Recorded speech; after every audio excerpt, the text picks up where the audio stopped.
पाकिस्तान की बर्बादी, सत्ता में होंगे जिहादी, आतंकी करेंगे सत्ता काबिज, पीएम बनेगा हाफिज सईद।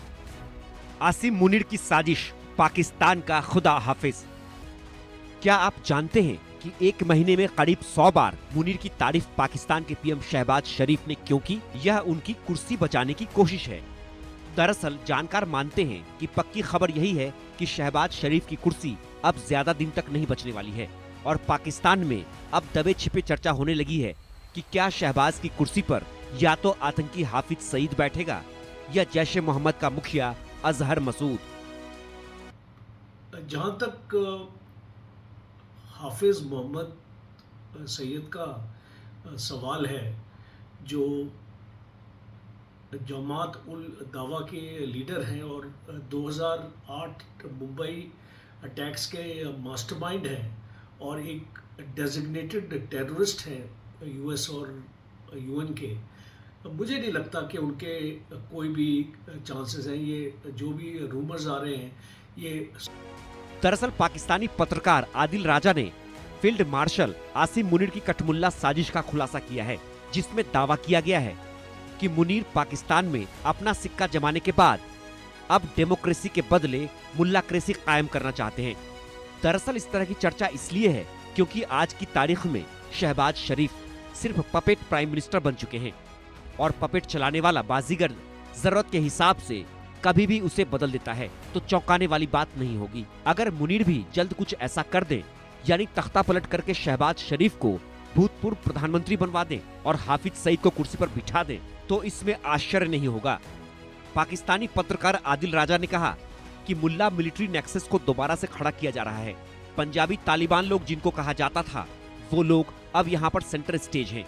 फौज पर भी कब्जा मेरे सूबे पंजाब का है, अब वो मुल्ला क्रेसी पर भी कब्जा पंजाब का चाहते हैं। इसी वजह से दोबारा मौलाना मसूद अजहर और हाफिज सईद मेन स्ट्रीम में नजर आएंगे, हीरो बनाए जाते नजर आएंगे, मेन स्ट्रीम पॉलिटिक्स में नजर आएंगे।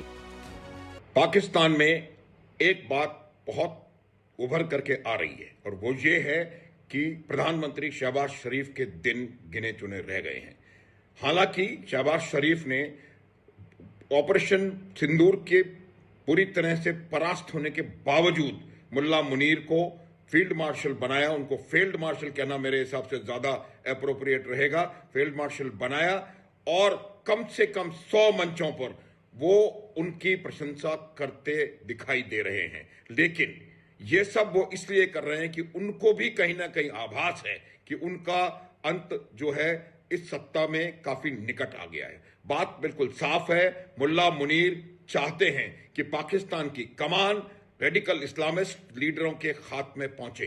मुल्ला मुनीर स्वयं एक बहुत बड़े और बहुत खतरनाक किस्म के रेडिकलाइज्ड इस्लामिस्ट सोच विचार के लोग हैं और वो चाहते हैं कि पाकिस्तान की कमान ऐसे लोगों के पास पहुंचे जो कि वहां पर मुल्लाओं को सबसे ऊपर बैठा सके। ये आदिल राजा ने साफ साफ कहा कि कट्टर मुल्ला सोच वाले मुनीर हाफिज और मसूद जैसे लोगों के हाथ में पाकिस्तान की कमान देखना चाहते हैं, जिसके लिए पाकिस्तान में मुनीर एंड कंपनी ने होमवर्क भी शुरू कर दिया है। क्योंकि पहली बार ऐसा हुआ है कि बकरीद के मौके पर पाकिस्तान की लाल मस्जिद से पाकिस्तान की आवाम को कोई संदेश नहीं दिया गया है। हाल ये है कि पाकिस्तान के दूसरे प्रभावशाली मौलवी भी अब मुनीर की भाषा बोल रहे हैं। पाकिस्तानी मुफ्ती तारिक मसूद ने कहा कि उन्हें पाकिस्तान से मोहब्बत है, वो नहीं चाहते कि देश का लीबिया और इराक वाला हश्र हो। जैसा लंगा लूला इस्लामिक मुल्क है, एक ही बचा हुआ है आपके पास, दूसरा एक तुर्की है थोड़ा बहुत, बाकी कुछ भी नहीं है। हालत यह है कि पाकिस्तान के प्रधानमंत्री से लेकर राष्ट्रपति तक आसिम मुनीर के सामने सरेंडर हैं, क्योंकि पाकिस्तान की विदेश नीति से लेकर सभी आंतरिक फैसले मुनीर की टीम ही ले रही है। शहबाज सिर्फ फाइल पर दस्तखत कर रहे हैं। मजे की बात यह है कि पाकिस्तान का हर बंदा शहद में डूबकर मुनीर की चमचई कर रहा है। पाकिस्तानी डिफेंस एक्सपर्ट जैद हामिद भी सठिया गए हैं, वो भी मुनीर की मक्खन पॉलिश में जुटे हैं। जैद हामिद ने कहा कि अब तुम्हारी बारी आने वाली है, अब शोर शराबा न करना, तुमको अल्लाह पाकिस्तान की कद्र करवाएगा। तो क्या पाकिस्तान में आतंकियों के हाथ में सत्ता जाने वाली है? क्या हाफिज सईद अब पीएम बनेगा? यानी पाकिस्तान का सर्वनाश होने वाला है? पाकिस्तान अपनी बर्बादी की कहानी खुद लिख रहा है। जब हर शाख पर उल्लू बैठा है तो अंजामे गुलिस्तान क्या होगा? Bureau report, India news.